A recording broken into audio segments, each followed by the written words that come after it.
Hoje, a gente vai mergulhar numa das obras mais antigas e profundas da humanidade, o livro de Jó, mas pela ótica incrível do professor José Munir Nasser. E olha, se prepara porque a gente vai descobrir como essa história de milênios atrás revela uma batalha psicológica que é, na verdade, super atual. Tudo começa com aquela pergunta, sabe? Aquela que todo mundo já se fez um dia. Por que coisas ruins acontecem com gente boa? É exatamente esse o dilema que o livro de Jó se propõe encarar, mas de um jeito que ninguém, absolutamente ninguém esperava. Para a gente entender essa questão, a história nos apresenta o Jó. E o Jó não é só um cara bom, não. Ele é o cara, o exemplo máximo de retidão, de integridade. E é a partir desse ponto, de uma vida aparentemente perfeita, que todo o drama começa. Pensa só, Jó tinha tudo que alguém podia querer. Uma família enorme, muita riqueza e principalmente uma reputação impecável. E aí, de repente, do nada, tudo desaba. Ele perde os filhos, os bens, a saúde. Sobra o quê? Nada, só dor e cinzas. E é bem nesse fundo do poço que aparecem os amigos dele. Só que eles não vêm para consolar, não. Eles vêm com um argumento, uma lógica fria que, como a gente vai ver, está completamente furada. E é isso que vira o centro de toda a história.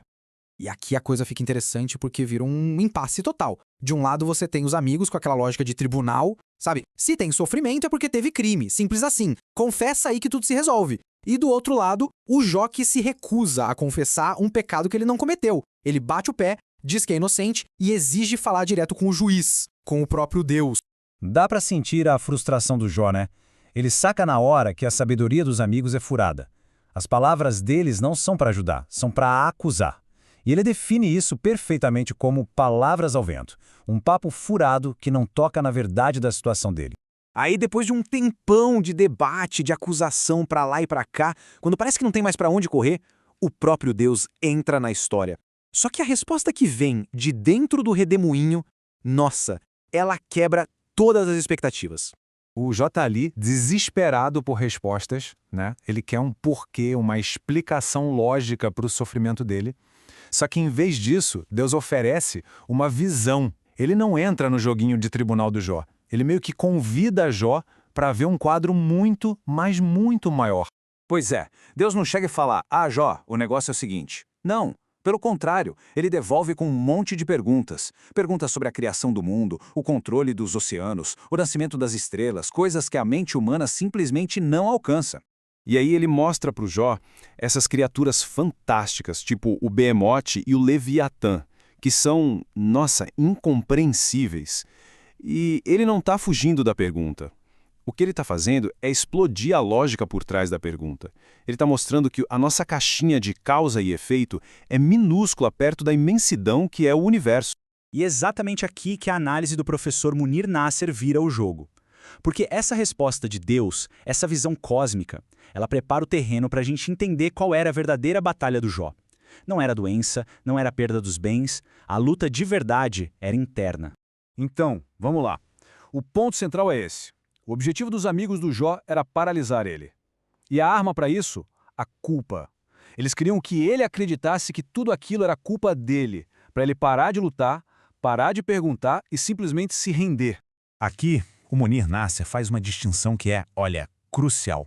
O que os amigos queriam criar era o remorso. Sabe aquela culpa que não serve pra nada, que só te prende no passado, remoendo o erro, tipo um disco arranhado? É isso. Já o arrependimento é outra coisa. Ele te faz reconhecer o erro, aprender e seguir em frente. É libertador. Então, os acusadores oferecem a prisão do remorso, enquanto Deus aponta para a liberdade do arrependimento. E é nesse ponto que a história de Jó deixa de ser uma história antiga e vira tipo um manual para a gente entender o mundo de hoje. Porque esse mecanismo que os amigos dele usaram é uma das ferramentas de controle mais poderosas que existem. Essa citação do professor Munir resume tudo.